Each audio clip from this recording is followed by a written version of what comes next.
What's up, Birch Pinellas? What was that movie? Vietnam. What's up, What's Vietnam? up?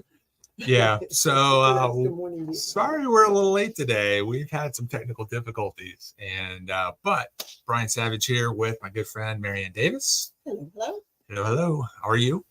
Pretty good, pretty good. It was a crazy day, though, wasn't it? Yeah. Raise your hand if you've been up since 4:30. And we had all that storm. Yeah. There was a big storm came through. Yeah. I was thinking I might have to, get my boat to get home tonight. Yeah. Yep. Well, we need the rain, of course, but we have people out there moving. Yeah. The end of the month, we have, it's just, it's all the big crunch at the end of the month. Didn't get a chance to tell you the other day when we ran into you at the coffee shop that we were out videotaping with the top down in the car, and it literally just poured down on us. Did you film it? Well, you need to go and let that be what's on the film. Well, I'm sure I'll keep it. But yeah, we pulled over, put it in. The top takes like 45 seconds to get up. So we enjoyed that 45 seconds rain in the convertible. But we're happy. We're happy because we need the unfortunately, like some areas that got a little too much. But Yep. So tell me about your crazy real estate day. What'd you do in real estate today? It's kind of funny. It started out nice and calm and good, like a good Thursday. I don't know if you know, we do a little Bible study in the morning on Thursday, and then we have our team meeting where we work on group things. Today we did. I had a buyer that was looking at a house that wasn't quite sure about the pricing on it. So we put our collective heads together, and it's always fun because it's kind of like, who's going to say what? Are you going to say? And it's really funny. Vanessa, my partner, Vanessa Leonard, her and I have been friends for quite a few years. And we always come in right at the same. Do you really? Yeah, we do. We very, very frequently we come in at the same. So we did. So we did that today, and then our office, Keller Williams, Palm Harbor, Clearwater office is on 19 in Curlew. We had some training today. We had a great speaker who talked about calling on different listings and expired listings and canceled. But I ran into somebody, Brian, that you've been working with. Yeah. Who's that? Chris Noveski.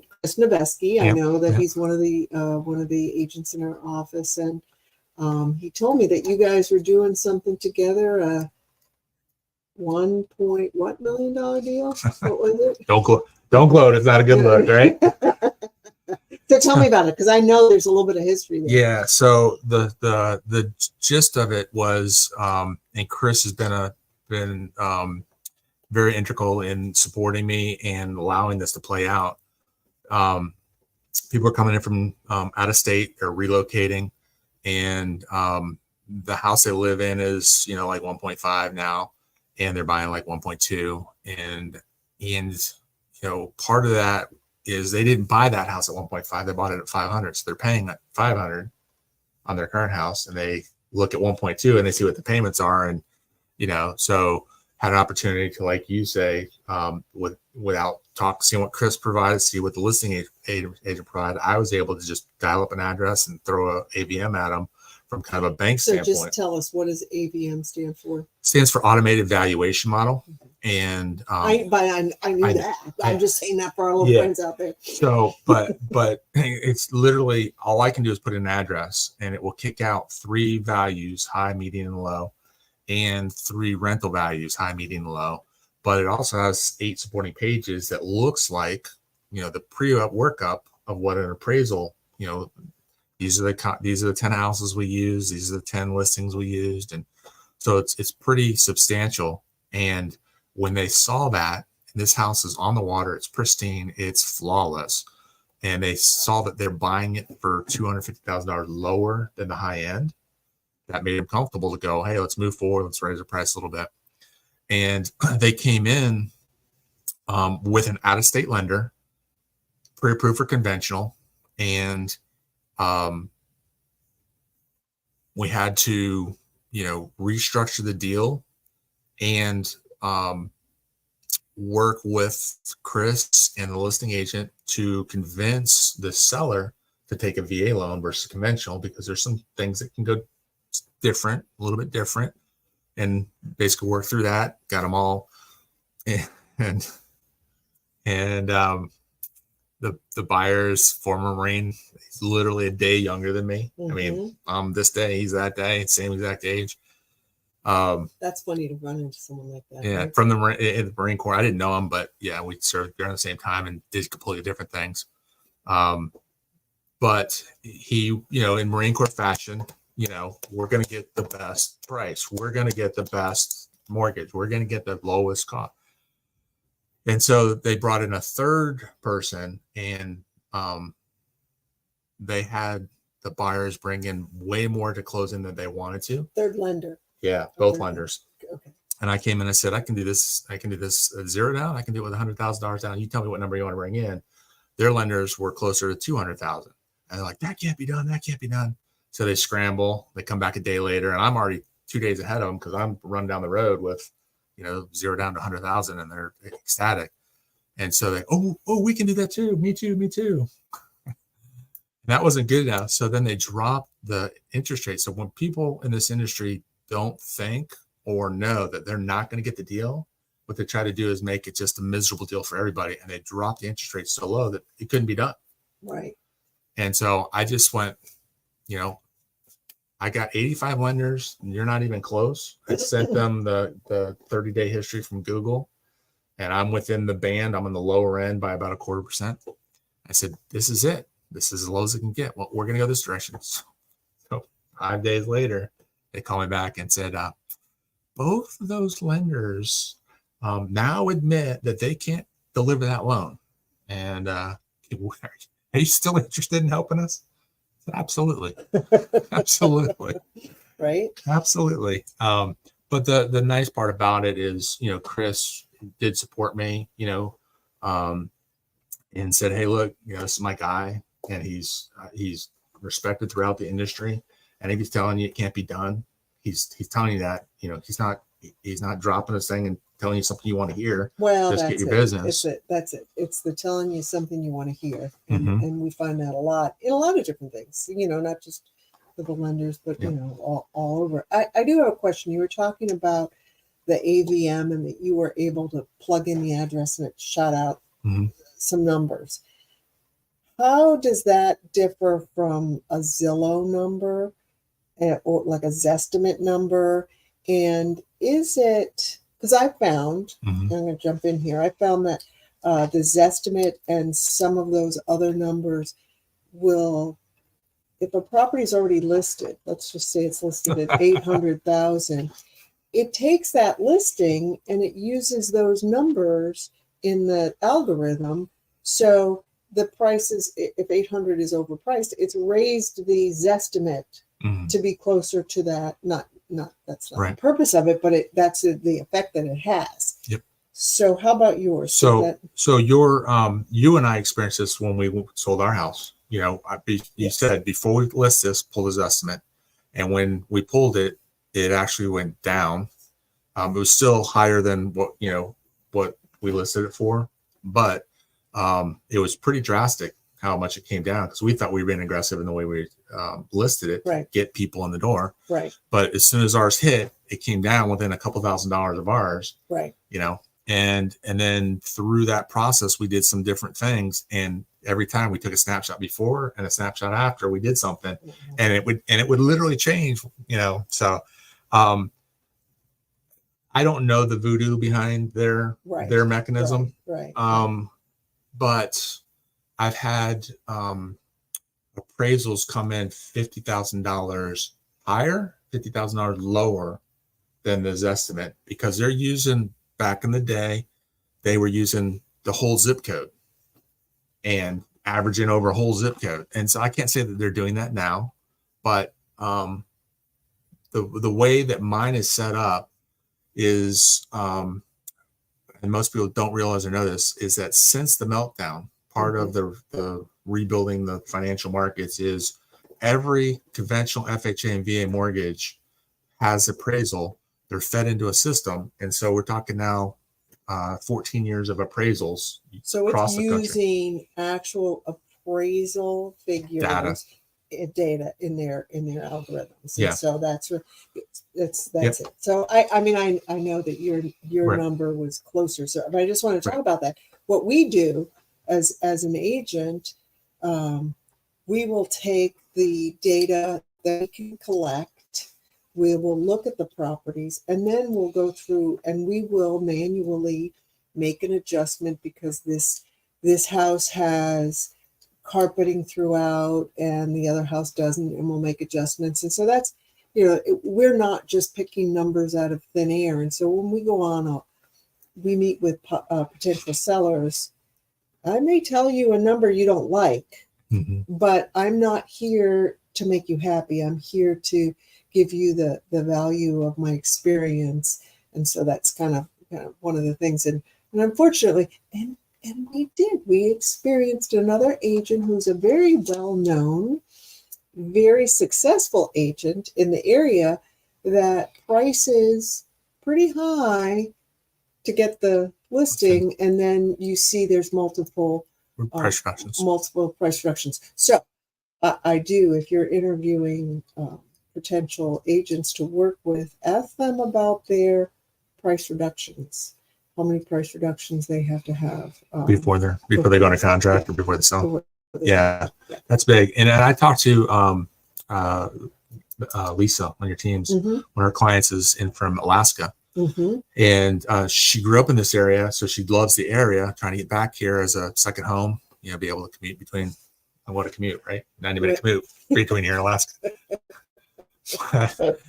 But she said, I found a house I love, but I don't want to get in bidding war. And I said, houses that are priced properly, there are still multiple offers on. Houses that are priced thinking that people are still trying to escape the COVID, lockdown states, and they'll throw money at anything. Those are the people that are doing reductions. And, we talked about this last week with Mike's house.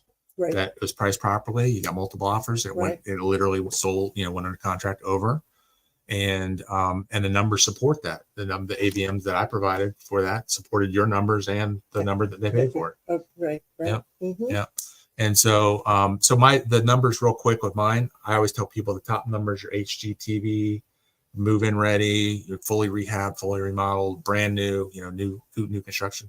The middle one is like a serviceable house, dated, but everything works and everything's decent, but probably could use some updating. And then the bottom numbers, like your foreclosure, short sale, rental that's been completely ragged out, like hotel rooms in Daytona Beach, after bike week.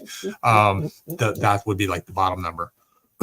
And the appraisals come in like that. Yeah, they really do. Yep. I've been known to call you for a couple of days. Yeah. Well, but that's what teamwork is. That's right. It's helping each other. And so, yep. But one of the things I found this week is kind of the harder that I work, the luckier I get. And it's been a great few weeks of just hustling and being rewarded for it. And I have to say, Brian, you are definitely one of the hardest working people. We say that all the time. Like, do you I don't think you sleep. And I do know, and I appreciate that. I know that I can call you on a Sunday night if I'm in, a jam with someone needs to get some information, or at any time.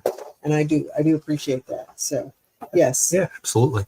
It's you deserve to be lucky. Yeah. It's I take my time off, when people are at work and not ringing my phone. I'm enjoying, getting on the water, doing a little fishing, or getting one of my granddaughters, taking her to breakfast. But when people, that can afford houses aren't working, they pick up the phone and buy houses. So I have to be available for that. And I'm happy to be, it's afforded me a very nice life, and raising 3 boys and, having a family. Yep. So, so did we get all the way through your day? My day? Yeah. My day, we didn't really get all the way through my day because I've had a couple of other things that happened. I'm blessed to have 2 closings Well, one today and one tomorrow. One of my clients, unfortunately, is closing and moving in the rain, which was not a happy thing. The movers were late. It was a piggyback closing or domino closing. She was buying another property and needed the funds from the first one to purchase the second one, and that's always very stressful. Yes, summer's in Florida. It's raining somewhere in Florida every day. Mm-hmm. It may not rain all day, but it's raining somewhere in Florida every day. Right. That's right. Yeah. And So moving and having all that stuff. So that was a little stressful. A lot of calls, and then I had, I work with new agents.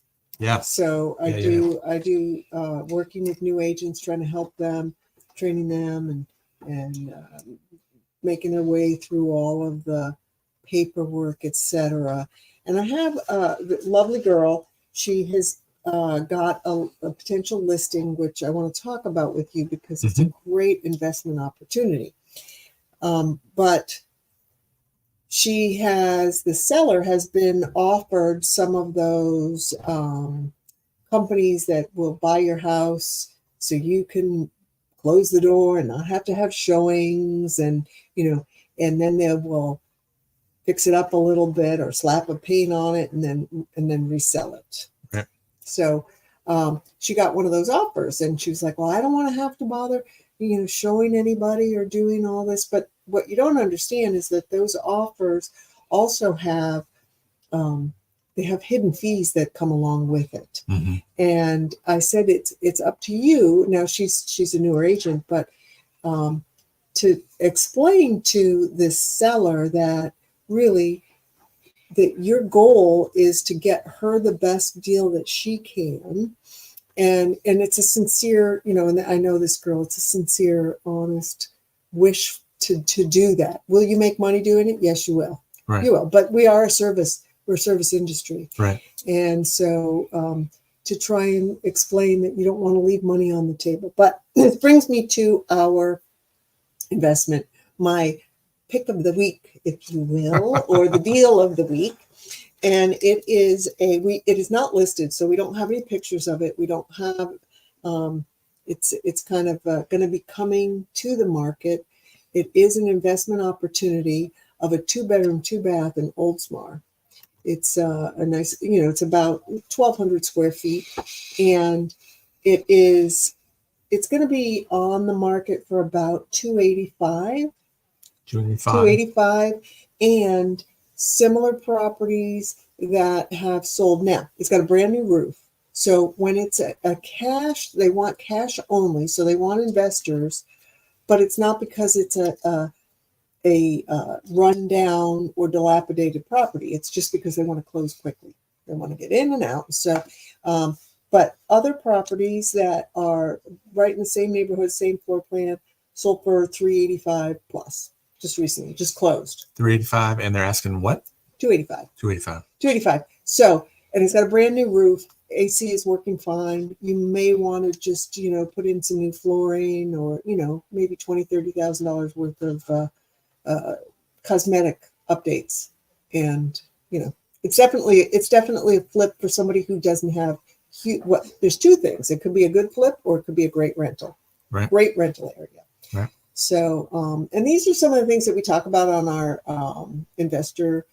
our bi-weekly investor group that we meet at. Should probably put a tagline in yeah, there we need about to do that. Too. Urban Ground.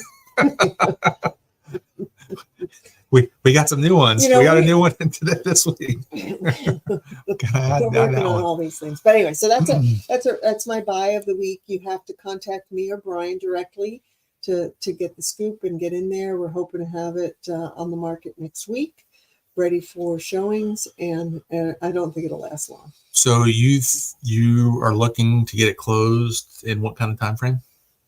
Did they have kind of a time frame in mind? Their time frame is right away. If you gave them a check, I think they'd take it and walk away. Okay. However, I would say that it'll probably take about two weeks at the earliest.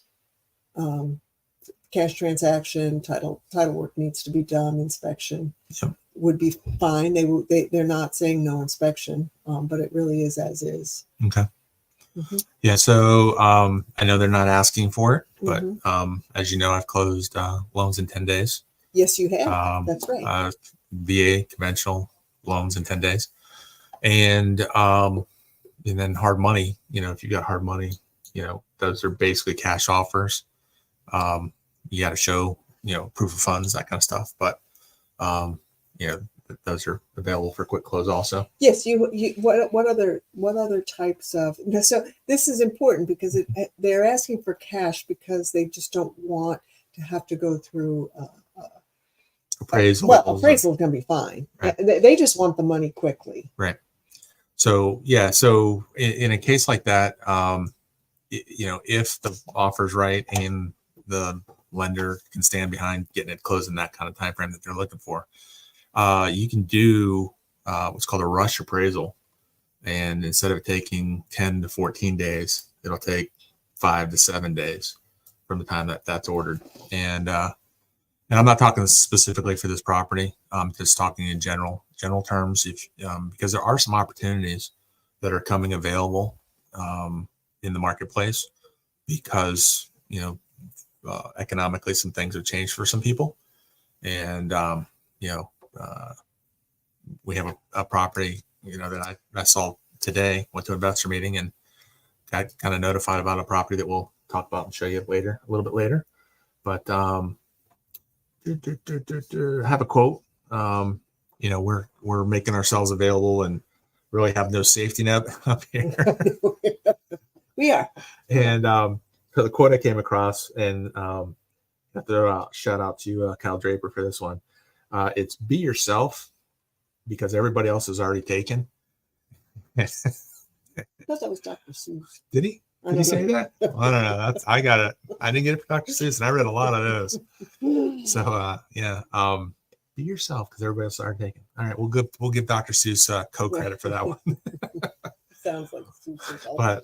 But I like to thank Marianne for showing up and being herself and being helpful and enjoyable and a good partner in this podcast. And I do know that sometimes me being myself causes Brian a few extra gray hairs, but that's when I get all red. But I think that I was having this discussion with someone. That's what makes people likable, whether you like the way they are or not. But I think that we appreciate authenticity. Yeah.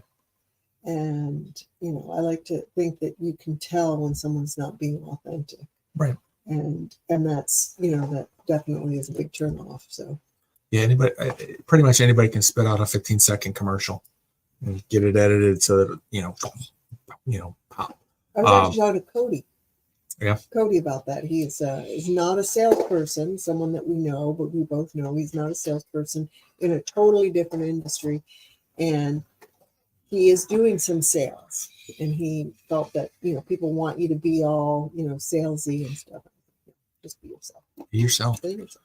Be yourself. Gotta wake up and look at that person. And that's right. So tell me about this property that somebody else, another agent, was showing to you. And here we're mentioning more than we don't have to feel like we can't use, share other information. Yeah. So it's in a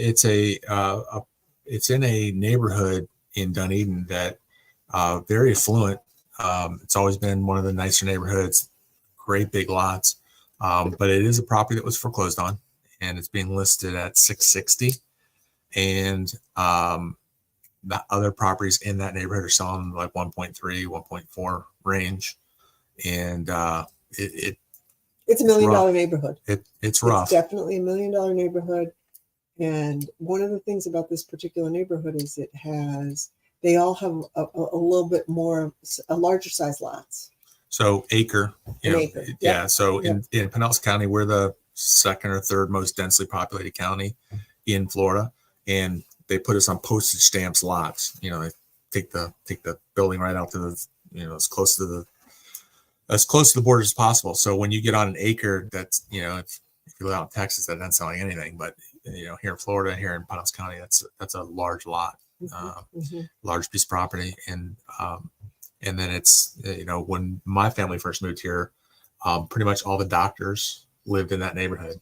It was kind of a exclusive, kind of doctor neighborhood. It's, it's older now. So the house does need complete rehab, complete updating, and you're probably in the $250,000 to $300,000 range to bring it, up, maybe raise some ceilings and, redo some things. But, as I say, block. So great bones and great opportunity to. Are we going to show pictures or no?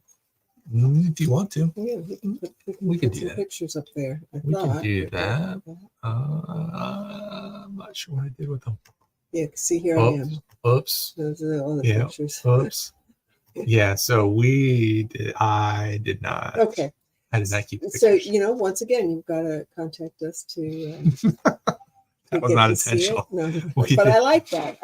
Give me a call. Our number is it streaming? No, put my number up. There we go. Mary Ann Davis. Yeah, that's it. So, and we can get you in to see that. It's 3,300 square feet, over an acre, and has an in-law suite. One floor, one story. No pool. Yes, pool. 659. Yep. 659. Do you know how hard it is to find a pool home? A nice big pool home for that. I mean, and that's $1 million home. Once you fix that up, so 659. Figure the what do they call it? After repaired value. ARV. Yep. So we have all these acronyms. Okay, the ARV, we're looking. It's over $1 million. Yeah. It's over $1 million. So you're still way ahead of the game. Yep. So it's that. Right. That would be that. That would be we actually have a list. We try and look like we're winging it all the time, but we do have a list. I have something that I want to share, and I know we have a picture for you. It's kind of like what's going on. Is that where we're at? What's going on in Pinellas? I like to always have some fun little thing. And one of my favorite places to go is the Fenway Hotel, which is a beautiful old hotel that was renovated. It's got a fantastic rooftop bar that looks over the intercoastal. It's just a great place to go hang out, have a drink, chat up some people. And they have just opened a speakeasy. And I believe you have to give a password to get in. Yeah. No speakeasy. No right? Speakeasy. What's that? It's a new speakeasy. Yep, I'm gonna slide down. 312. Let's see. We got some pictures of it. I think so. There we go. This is just it's a great place to go. I always tell people to stop there. The holidays come, me and the girls go and hang out. By the girls, I mean my daughters. When they come into town, we always like to go up there, and it's just one of our favorite places. So. I think it's called the 312 Speakeasy. Is that one? I'm not sure, but I would have to read that little tiny writing right there to give you the. Anyway, look it up. It's actually room 27. I think. Room 27. Room 27. Yeah, it is the new Speakeasy at the Fenway Hotel. So I suggest that if some people go out, I'm going to try and check it out. I haven't yet, but if you do, let us know what you think. You can. Just comment in the comment section here on Facebook or wherever you're hearing this. And if you haven't been there, they redid this rooftop bar up here, and this overlooks the St. Joseph Sound, looking towards the sunsets. So there's absolutely gorgeous sunsets there. This would be like a morning picture because this would be east. Sunrise, this is sunrise. What did I say? Sunset. Sunrise, and then sunsets would be. From the rooftop is right out in front of you. So that's absolutely gorgeous. Gorgeous. So, yeah. So, and then be a good place to go on the 4th. I wonder if we can get in there. Probably might be a little tough. Yeah. I think I talked to Vanessa, my partner, and her husband Scott live on Lake Tarpon. I think we're going to take the boat and go float around the middle of the lake and watch the fireworks from all around. That's probably a pretty safe place. It is very. We get to deal with a 90-pound slobbering Catahoula. that is terrified. We rescued him from the pound, and I've shared stories before of when we first got him. If I would call upstairs like, "Hey, come down for breakfast," and just raise my voice, the dog would pee on the ground. And our whole floors were tile, so you didn't see it, and yeah. But that was 4 years ago, 5 years ago, and now the only thing he really gets scared of is thunder, fireworks, and then like cars backfiring, that kind of stuff, or loud TV, like gun stuff on. But so yeah, New Year's, the week before New Year's, week before 4th of July, and that we get to wrap him up with his Thunder Buddy. Oh, okay, Thunder Buddy. Thunder Buddy. Thunder Buddy. Oh, that's funny. Yeah, that's good. But yeah, and the only thing I was going to kind of talk about or bring up was for those of you that have that are investors or would like to be an investor, and you have a rollover IRA from a previous job, you can do what's called self-directed IRAs and buy houses with those. You can invest in gold and silver and crypto and all that stuff, but you can actually buy houses with those. And I have recently pulled together 8 different lenders that will partner with you with those loans and double. So if you have $100,000 IRA, we can make that a $200,000 IRA through a loan, non-recourse loan. And so I have a guy that's in an investment group that I'm in, and his self-directed IRA is like $10 million. He's been buying, flipping, trading houses for 30 years since that I've known him. It hasn't always been that big, but it's up there now through collecting and selling and loaning and doing flips and doing buy and holds and all that stuff out of it. So if you have questions about that or want to know more about that, feel free to reach out to me. Oh, we could do this now. Go Brian. Yeah, you get to put your number. Put Brian up there. So look at that. We're getting really technical. Making mortgages so simple, it's savage. Now we should all be so lucky as to have such a great name for branding ourselves. But yeah, you deserve it. You do. That's so funny. But this brings us to basically the end of our show. I have another showing tonight, so get to work. Yes. So if I don't see you or talk to you, happy 4th of July. Have a safe, fun, festive. Consider it, and be considerate where you're popping those fireworks off. Right. And it's a family celebration. The family of the United States celebrating our independence as a family. That's right. So act accordingly, and don't be the weird uncle. The drunk uncle. I'm Irish. What can I say? Somebody's got to have them. Yeah, Somebody's got to have them. That's right. Well, thanks a lot for tuning in, and drop us a line. Love to hear from you. Love to hear comments, good or bad. Yeah, absolutely. God bless, and thank you very much for being a part of it. Appreciate it, and we'll see you next week.